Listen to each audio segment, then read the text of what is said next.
وعن عائشة رضی اللہ عنہا قالت قال رسول اللہ صلی اللہ علیہ وسلم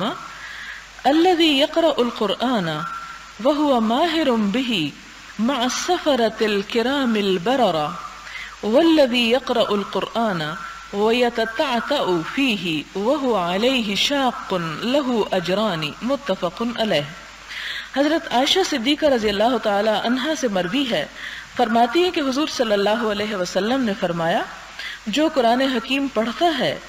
اور عمدگی سے قرآن حکیم پڑھ لیتا ہے، یعنی روانی کے ساتھ، اچھے ادائیگی کے ساتھ، اچھے انداز میں، وہ قیامت کے دن نیکوکار اور بزرگ فرشتوں کے ساتھ ہوگا۔ اور جو قرآن حکیم پڑھتا ہے اور ہکلاتا ہے، یعنی اٹک اٹک کر پڑھتا ہے اور اس کو پڑھنے میں مشکل پیش آتی ہے، اس کو اس پڑھنے کا دگنا اجر ملے گا۔ تو یہاں پر دو مختلف گروہوں کا ذکر کیا گیا۔ ایک وہ لوگ کہ جو قرآن پاک بہت اچھی طرح پڑھتے ہیں، کس طرح جیسا اس کے پڑھنے کا حق ہے، اور حق میں کیا بات آتی ہے کہ اس کے مخارج اور اس کی ادائیگی کو ویسے ہی کیا جائے جیسے کہ وہ نازل کیا گیا ہے، اس میں اپنی طرف سے نہ کمی کی جائے اور نہ زیادتی کی جائے، کیونکہ کسی بھی چیز کو اس کا پورا حق دینا کیا ہے کہ اس میں کسی قسم کی کمی نہ ہو۔ تو قرآن پاک کو بھی جب پڑھا جائے تو مثال کے طور پر جہاں کھڑی زبر ہے اس کو کھڑا کر کے ہی، لمبا کر کے ہی پڑھا جائے، مد کو مد ہی پڑھا جائے، شد کو شد ہی پڑھا جائے، اسی طرح جزم اور غنہ اور ان تمام چیزوں کا بھی اہتمام کیا جائے۔ مثال کے طور پر آپ دیکھیں کہ قرآن پاک کے چند الفاظ کو اگر ہم لمبے کو چھوٹا یا چھوٹے کو لمبا کر دیں تو اس سے معنی پر کتنا بڑا اثر پڑتا ہے۔ مثلا ایک لفظ ہے قالا، قالا کا مطلب ہے اس نے کہا۔ اب بہت دفعہ قرآن پاک میں اللہ تعالیٰ کے لیے لفظ آتا ہے کہ قال اللہ تعالی، یا اللہ تعالیٰ کی طرف اشارہ کرتے ہوئے، لیکن جب اس کو اگر قالا کو قالا کر دیا جائے، لام کو دو زبر کے برابر پڑھ لیا جائے تو اس کا مطلب ہوتا ہے دو نے کہا۔ اور مثلاً اللہ تعالیٰ تو ایک ہی ہے، جب ہم اس کو بلا وجہ لمبا کریں گے قالا تو وہ دو کی طرف اشارہ ہو جائے گا، جو ایک غلط بات ہے۔ اسی طرح قل کا مطلب ہے کہہ دیجئے، اور کل کا مطلب ہے کھا لیجئے۔ اسی طرح حامد ہے کے ساتھ جو ہے اس کا مطلب تعریف ہے، اور حامد جو ہے وہ کسی چیز کو برباد کرنا ہے۔ تو اگر ان چیزوں کے مخارج کا اہتمام نہ کیا جو جان بوجھ کر اس میں سستی کی جائے تو یہ بھی قابل مواخذہ بات ہوتی ہے۔ جو لوگ علم تجوید سے واقف ہیں انہیں معلوم ہے کہ قرآن پاک میں لحن جو ہے اس کی ایک قسم حرام ہے کہ جس سے معنی میں تبدیلی آ جاتی ہو، اس کی اجازت نہیں، اور یہ بھی قرآن پاک کی حفاظت ہی کے لیے اس کی پابندی مسلمانوں پر عائد کی گئی۔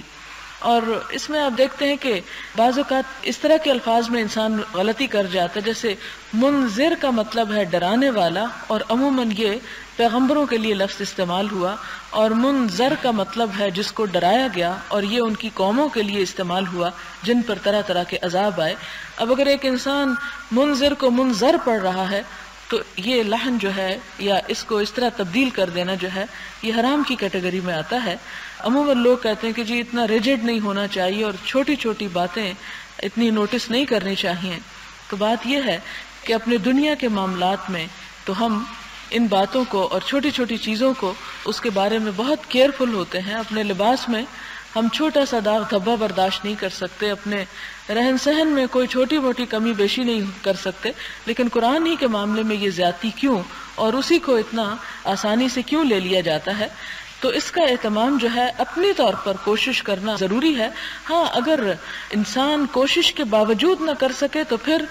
اگر اس سے کوئی غلطی ہوتی ہے یا وہ رواں نہیں پڑھ سکتا تو بھی اس کی کوشش کا اللہ تعالیٰ اجر عطا فرماتے ہیں، لیکن پہلا اجر جو ہے وہ پہلا اجر ہی ہے،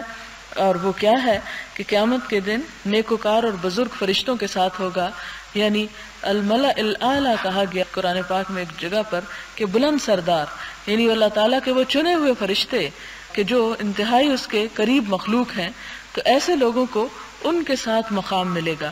آپ دیکھتے ہیں کہ بعض اوقات آپ کسی ایسی مجلس یا محفل میں ہوتے ہیں جہاں پر مختلف لوگوں کے لیے سیٹنگ ارینجمنٹ مختلف ہوتی ہے، اس میں جو بڑے بڑے لوگ ہوتے ہیں ان کے لیے دنیا کے اعتبار سے مخصوص قسم کی کرسیاں ہوتی ہیں، مخصوص قسم کے بیٹھنے کی جگہیں یا مخصوص گیلریز یا مخصوص سٹیج، اور باقی لوگ جو ہیں وہ دوسری جگہوں پر ہوتے ہیں، تو وہ بیٹھنے کے جو مقام ہیں ان کے اعتبار سے بھی مراتب کا فرق پتہ چلتا ہے۔ تو اسی طرح قیامت کے دن جیسا کہ آپ جانتے ہیں کچھ لوگ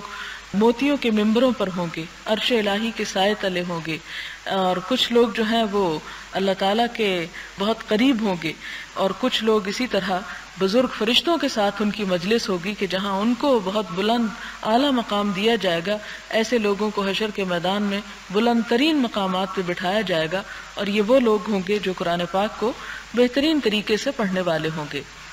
پھر اس میں آپ دیکھیں کہ اس پڑھنے میں پھر ایک بات یاد رکھیں کہ ریاکاری نہیں ہونی چاہیے، دکھاوا نہیں ہونا چاہیے۔ اگر آواز کو خوبصورت بنایا جائے تو وہ قرآن کا ایک حق ہے،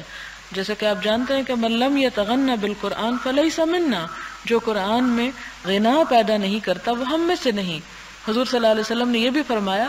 زینوا اصواتکم بالقرآن، قرآن پاک کے ساتھ اپنی آوازوں کو خوبصورت بناؤ۔ تو وہ خوبصورتی بنانا یا اس کا پیدا کرنا نیچرل انداز میں تو ضروری ہے، لیکن اس میں بلا وجہ کا تکلف جو ہے وہ ایک ناپسندیدہ چیز ہے، یا صرف لوگوں کا دل لبھانے کے لیے ایسا کیا جائے تو وہ بھی درست نہیں۔ اور جیسا آپ جانتے ہیں کہ آپ صلی اللہ علیہ وسلم نے فرمایا کہ اللہ تعالیٰ کسی چیز پر اتنا کان نہیں لگاتے، یعنی اتنا غور سے اس کو نہیں سنتے جتنا نبی کی اس آواز کو جب وہ خوش الہانی سے قرآن پڑھ رہا ہوتا ہے۔